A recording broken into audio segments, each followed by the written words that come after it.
Today I'm going to show you with a Ken, third Ken Suburi. In my opinion, the third Ken Suburi probably the hardest of all the 7 Ken Suburi studies that one can do, because it has that breathing element exercise that is enhanced compared to all the other Ken Suburis. It's also got a number of placement of the hips, very precise. It's coordinating the movement of your feet and your hands, same as for all the other Ken Suburi. But why I'm showing you the third Ken Suburi today is because I think there's an element of, I would like to clarify that when you practice Ken Suburi, of course we're learning to cut and thrust, but they are not the primary objective of studying with the Ken. The real objective is to feel the movement from here, the hips being the core or the center of all movements that come along. So when you move with your hands, it's a coordination from the hips to begin with. The hands are being the extension of the hips movement. If you move your hands without the hips, you end up doing something completely wrong.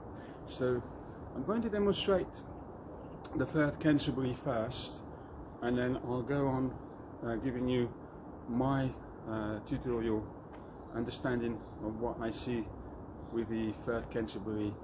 It should be executed with a correct thinking mindset in order to improve when you're practicing alone, how you can better your Aikido. I hope you'll find this video interesting.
So what I found with the third Ken Suburi,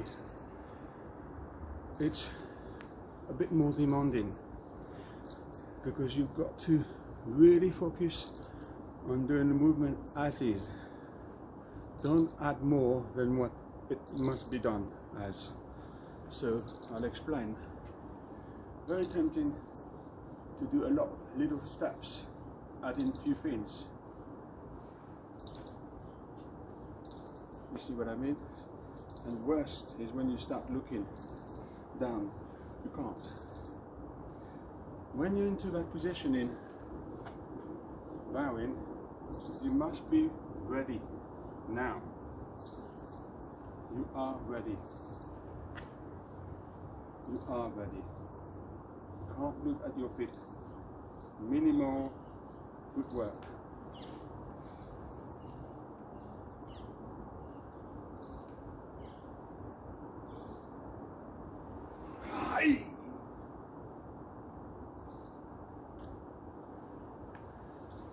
It's element of the Kokyu emphasize, and the halfway from the London Aikido Club. Been saying so many times every time we practice the Ken. Ken study in Aikido is the heart of Aikido. The heart of Aikido. So in other words, you cannot learn Aikido without the study of the Ken. And what I mean by this is, if you learn Aikido without the study of the Ken, you'll find it difficult to really get a feel of the kokyu, the strong kokyu from inside here. Because what we mean by this is that by doing the cuts,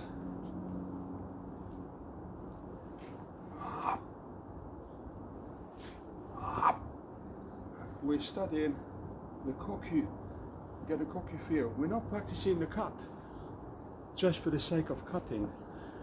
We're practicing the cut to get a feel. How is my kokyu coming on? Am I using the core, the center? And that is so important. And that is the reason why Andy Hathaway says Aikido, Ken study is the heart of Aikido. And I understand that. It's the cue, the use of the hips, kokyu. Maybe you do this kokyu, or this kokyu, it's the same feeling, or this same feeling.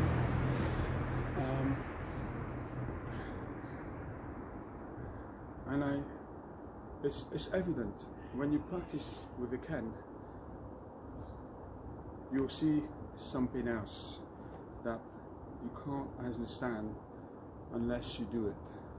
It's very hard because this is what adds complexity and debates on what people think Aikido can be done without the weapons. And if you haven't done the weapons, yes, you can be convinced it can be done with the weapons, but when you study with the weapons, you're more convinced you have to study the weapons in order to find the kokyu. So it's obviously it's a personal study one needs to go through, so you can't force one another. You have to study the weapons. If a person doesn't want to study the weapons, then it's their choice. But I really recommend the weapon, because whether you do it with a Ken or a Jo, they really teach us enormously improving our Aikido. And I just want to quote a few examples, for example.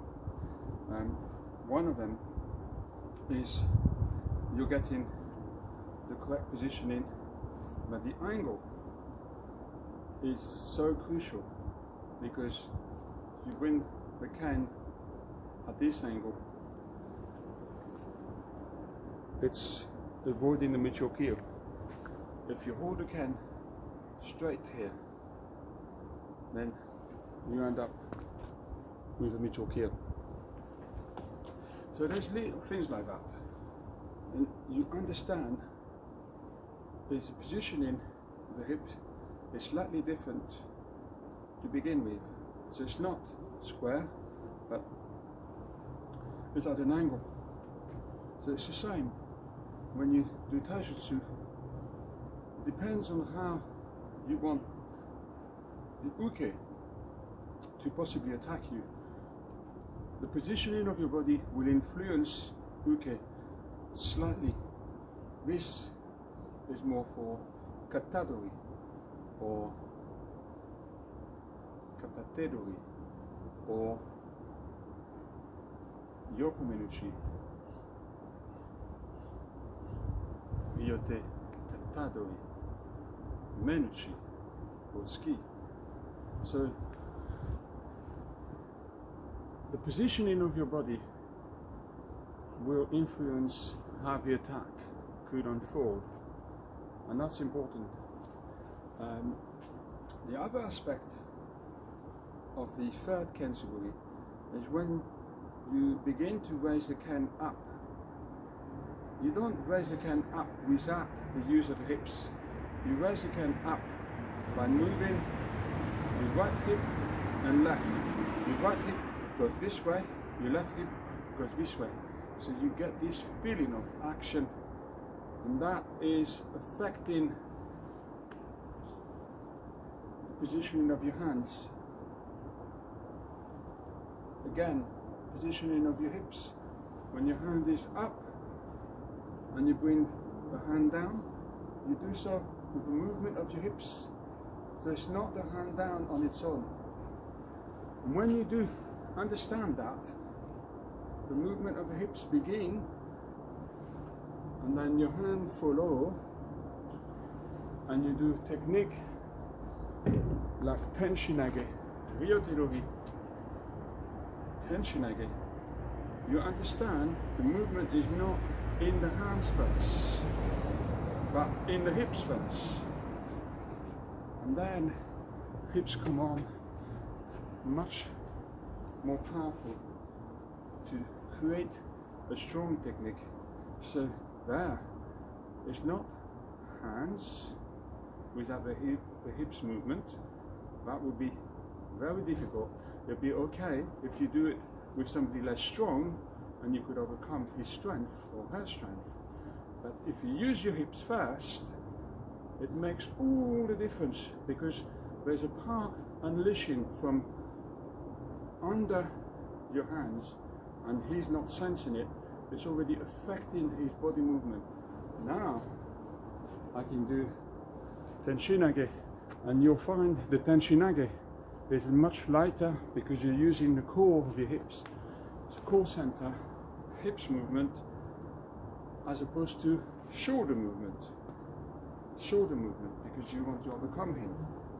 And that, if you feel any tension in the shoulders, then you're not doing Aikido correctly. If you're doing from the core, it's very different. So that's one aspect why the third Ken Suburi is extremely important when you study the third Ken Suburi alone, and you understand this hips movement first. It makes your Aikido much stronger. The Ken goes up, stretching the spine, but your body goes down, up. So you don't go up, you do the opposite, up. Heaven and earth, that's what Sato Sensei used to say, a quote from O Sensei. You stay grounded, grounded. You raise the Ken up, you stay grounded. You twist your hips, you keep your head still. Koku here. Now you should be holding your breath as the Ken goes down. But because I'm explaining, I can't hold my breath and talk at the same time. Impossible. But the other element is to keep the elbow inside. This elbow. Inside. Inside. Or under the Ken. The elbow doesn't go above the Ken. If it goes above the Ken, you've lost it. If it goes under, you can feel the elbow is connected with your left hip way more, way more. And then here, you're ready for the cut. So that element of keeping the elbow down is so important, because when you do an ura technique like Ikkyo, Katate Dori Ikkyo on ura, you hold elbow in, in, in.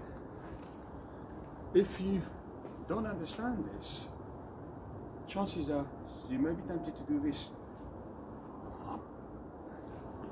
Elbow out. Common mistake. Elbow out. You've lost that power. So you think you're strong, but in fact you're using only this hand to do the twist. But here you're way more connected. But this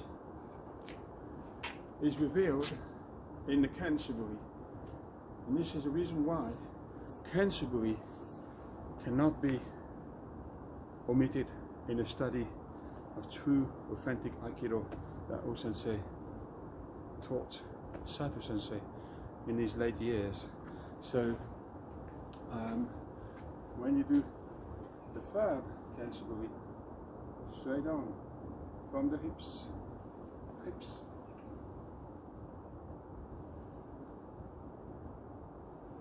Hi. Feeling the center.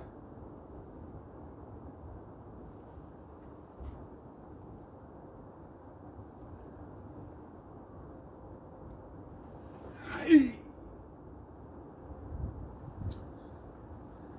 When you are into this positioning,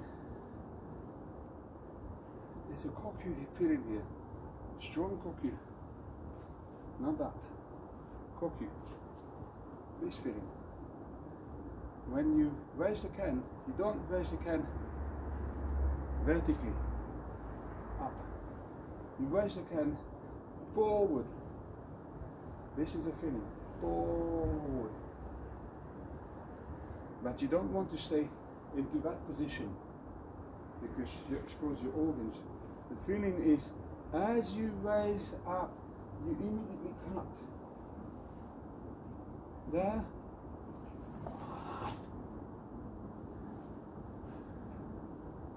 When you do the cut, if you use the center, the positioning of your feet and the cut with the hands from the center must be done all in one. It mustn't be something like this. So you see the difference. Do it arms, feet, and then cut. If you position your feet before the cut, then you're not using this. It must be from the core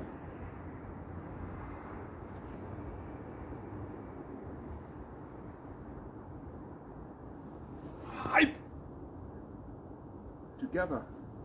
Cut, hands, feet, all in one. The same for any Suburi. The first Ken Suburi.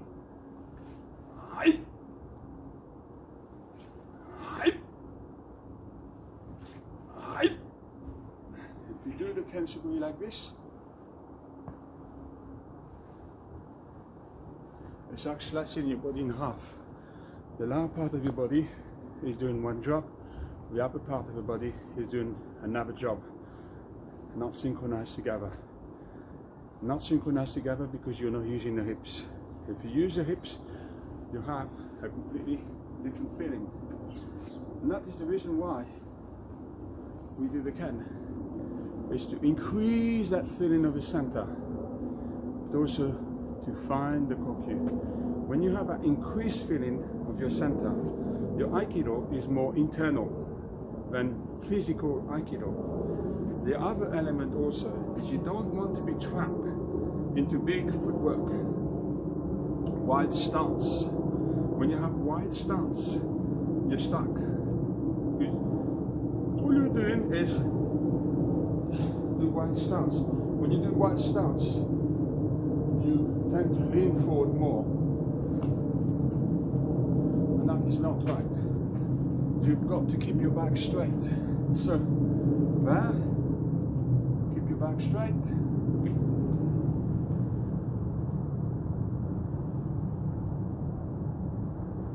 Hi! When you keep your back straight, you can change slight variations.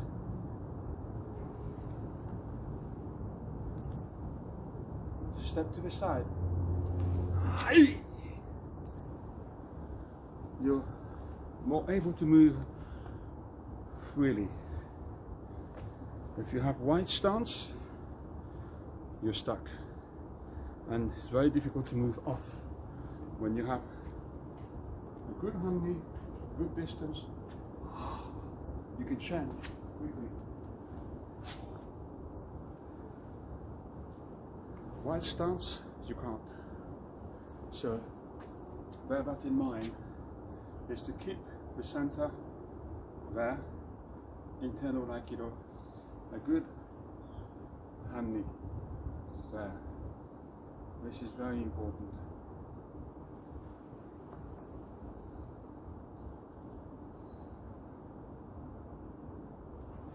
Hey!